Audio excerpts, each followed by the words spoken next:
Клара Цеткин көшесінің тұрғындары кәріз коллекторының жағымсыз иісіне шағымданды. Ауа құрамында зиянды заттардың асып кетуін көрсетті. Себебін анықтау үшін Су ресурстар маркетинг жауапкершілігі шектеулі серіктестігінің мамандары бірқатар арнайы іс-шаралар өткізді. Сынақ зертханасының өкілдері бірнеше кәсіпорындардың құбырынан ағынды сулардан сынама алды. Екі өндірістік мекеменің ағынды суларынан зиянды заттардың ішекті концентрациясының көрсеткіші белгіленген нормадан жоғары болды. Мекеменің иелеріне анықталған бұзушылықтарды шұғыл жою қажеттілігі туралы хабарлама берілді.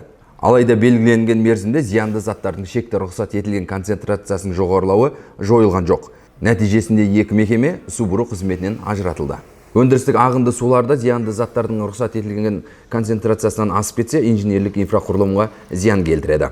Жағымсыз иіс қала тұрғындарына қолайсыздық тудырады. Бұдан басқа тазарту құрылыстары кешенінде ағынды суларды биологиялық тазарту жүзеге асыратын бактерияларға зиян келтіреді. Екі мекеме ажыратылғаннан кейін зертхана мамандары қайтадан ауадан сынама алды. Бастапқы талдау қабылданған шаралардың тиімді екенін көрсетті. Клара Цеткинада қазір екі жер бойынша замер жасап жатырмыз. 119 және 137 үйінің қасындағы колодецтер тексеріп жатырмыз. Территорияда сероводород және аммиак бойынша ПДК-дан аспаған, бәрі жақсы.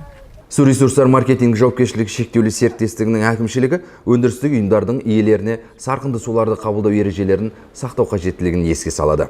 Кәсіпорын мамандары орталықтандырған кәріз желісінде ағынды өнеркәсіптік сарқынды сулардың сапасына тұрақты мониторинг жүргізеді. Зиянды заттардың асып кетуі анықталған жағдайда ережелерді бұзушыларға су бұру және сумен жабдықтау қызметінен ажыратылғанға дейін қатаң шаралар қабылданатын болады.